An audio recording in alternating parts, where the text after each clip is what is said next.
Assalamualaikum warahmatullahi wabarakatuh. Bismillah walhamdulillah wassalatu wassalamu ala rasulillah Muhammad ibn Abdillah wa ala alihi wa sahbihi mawalah amma ba'd.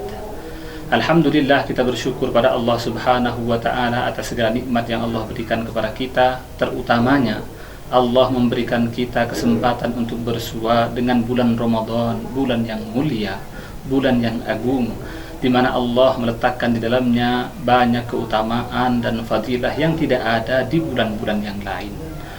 Asy-Syaikh Mustafa As-Sibai dalam kitabnya Ahkamus Syiyam wa Falsafatuhu, dan juga para ulama yang lain mengatakan bahwa salah satu khususiyah dari bulan puasa bahwasanya Ramadan syahrul muasa, yang artinya ketika orang berpuasa maka diharapkan muncul darinya sifat muasa, sifat peduli, sifat empati, dan juga sifat iba kepada orang-orang yang berada di bawahnya secara ekonomi, secara finansial, dan lain sebagainya.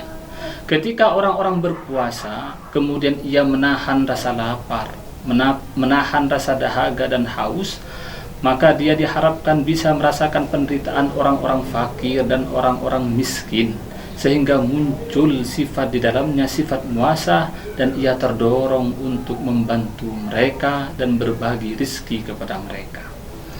Oleh para ulama dijelaskan, seharusnya kebiasaan untuk lapar ini dibawa kepada bulan-bulan yang lain selain bulan puasa, sehingga menjadi ciri yang melekat kepada orang-orang mukmin dan muslim di dalam seluruh setahunnya.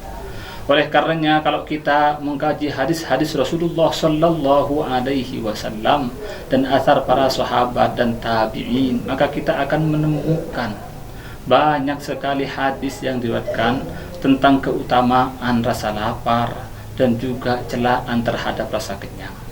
Dalam sebuah hadis Rasulullah Sallallahu Alaihi Wasallam bersabda, yang diriwayatkan oleh Al-Miqdam bin Ma'di Yakrib, qala Rasulullah Sallallahu Alaihi Wasallam, ma mala ubnu bani adam wi'an syarran min batnihi fahasbubni bani adam luqaymatun yukinna salbahu fa in kana fa'ilan la mahalata fa thulusan li ta'amihi wa thulusan li syarabihi wa thulusan li nafasihi. Yang artinya Rasulullah bersabda, tidak mengisi seorang anak Adam terhadap sebuah wadah yang lebih buruk ketimbang perutnya sendiri.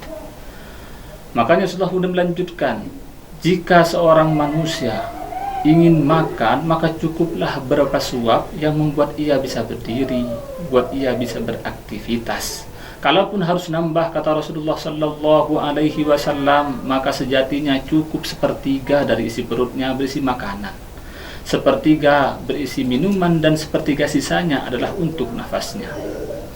Asy-Syaikh As-Sun'ani dalam kitab Subulus Salam menjelaskan, hadis ini merupakan dalil ataupun bukti bahwa Rasulullah Sallallahu Alaihi Wasallam memuji sikap lapar, dan Rasulullah Sallallahu Alaihi Wasallam mencela sikap kenyangan. Oleh karenanya, kekenyangan bisa mendatangkan mafsadah, darurah, mendatangkan kerusakan baik di dalam badan orang tersebut ataupun di dalam agamanya. Kalau kita mengkaji hadis lain yang dikeluarkan oleh At-Tabrani dengan sanad yang baik, annahu sallallahu alaihi wasallam ra'a rajulan azimal batni faqala bi usbu'ihi law kana fi ghairi hadha lakana khairan lak. Rasulullah sallallahu alaihi wasallam melihat seorang yang perutnya buncit. Kemudian Rasulullah sallallahu alaihi wasallam mengatakan sambil menunjuk dengan tangannya yang mulia, kalau seandainya kamu melakukan hal lain selain makan, tentu itu lebih baik untuk kamu. Artinya Rasulullah apa? Rasulullah menegur dia, memperingatinya agar tidak banyak makan dan juga tidak kekenyangan.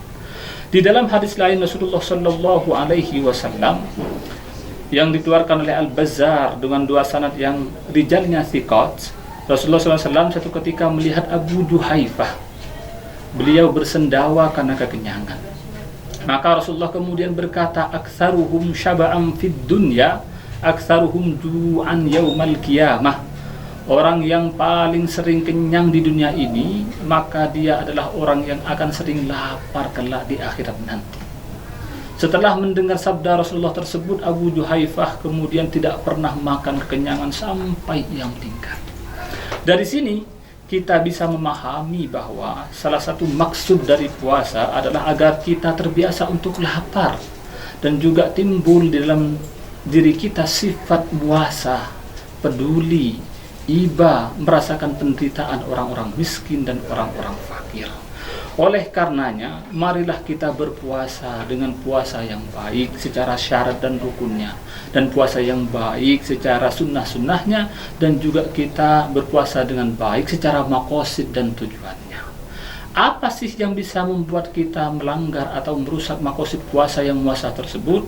Salah satunya adalah berbuka dengan berlebih-lebihan. Kalau kita berbuka dengan berlebihan, maka kita akan menghilangkan maksud dari puasa dan tujuannya yang muasah tadi. Maka janganlah kita jadikan berbuka puasa sebagai ajang untuk balas dendam, sebagai ajang untuk melampiaskan hawa nafsu kita. Kita balas dendam karena seharian lapar, seharian haus, maka kemudian kita makan semua makanan yang ada di meja kita. Kita minum semua minuman, segala jenis minuman yang ada di meja kita. Padahal Rasulullah Shallallahu Alaihi Wasallam menjelaskan termasuk dari israf, orang yang memakan semua yang ia inginkan. Minal israfi anta kulla mashtahid, termasuk dari berlebihan kamu makan semua yang kamu inginkan. Maka dari sini marilah kita memperbaiki puasa kita, baik dari segi syarat rukunnya, baik dari segi sunnah-sunnah dan adabnya, dan juga baik dari segi maksudnya, terutama maksud muasah tadi, sehingga kita bisa mendapat keutamaan puasa yang luar biasa yang Allah janjikan di atasnya surga dan lain sebagainya.